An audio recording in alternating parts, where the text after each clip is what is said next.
Hello, I'm Dr. Loganathan. I'm a neurosurgeon. I went to medical school at Ohio State.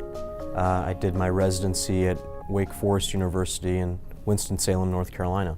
It sounds funny, but when I was 4 years old, somebody bought me a book, and it was the Charlie Brown Encyclopedia of the Human Body. And there was a section on the brain and the nervous system, and it seemed really cool. And so somebody at the time told me, oh, why don't you become a neurosurgeon? And for whatever reason, that stuck with me. And so when people asked me what I wanted to do when I grew up, I would always say that. And eventually, it became clear to me that that's what I wanted to do. It became my goal, and here I am.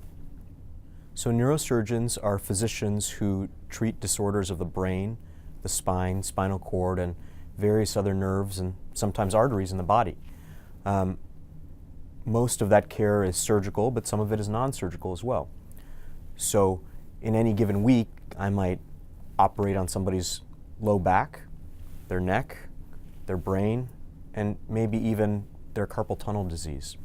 So there's a wide variety of things that we do. I treat patients that have stenosis or tightness around the spinal cord in their neck. I treat patients that have stenosis or slipped discs or herniated discs in their back. I treat patients that have brain tumors. I treat patients that have trigeminal neuralgia or facial pain. I treat patients that have hydrocephalus or water on the brain. I want every patient that I operate on to have no other alternative except surgery.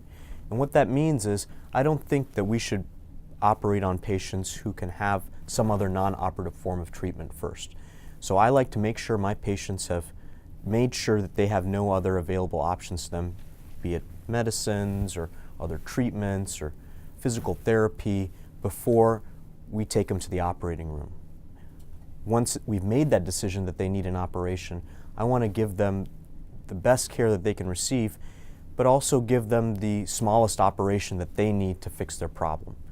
The most satisfying thing about being a neurosurgeon is that often people come to me with very significant problems that they've tried other ways of fixing, and sometimes life-threatening problems, sometimes problems of pain that's been bothering them for long periods of time, sometimes with weakness in their arms or legs.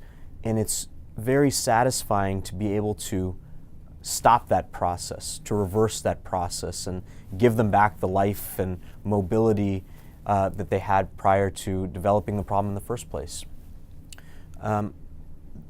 There are two big reasons that I'm so happy I'm here right now. This is a great time to be a new physician or a new patient coming to Allegiance. There's a lot of growth and expansion, especially as it pertains to the field of neurosurgery. Foremost amongst these is Allegiance becoming a trauma center. And in doing so, this hospital system will be able to take care of many patients that in the past had to go somewhere else. But at this point in time, everything's come together to make this the best place to have trauma care in the region. This includes new physicians, new nursing and other hospital staff, and new technologies that make this a really exciting place to come. Another reason that I'm happy that I'm working here and joining the Allegiance team is I get to work with Dr. Rawal, who of course has been in the community for 35 plus years. He's a pillar of this community, and I'm excited to work alongside him.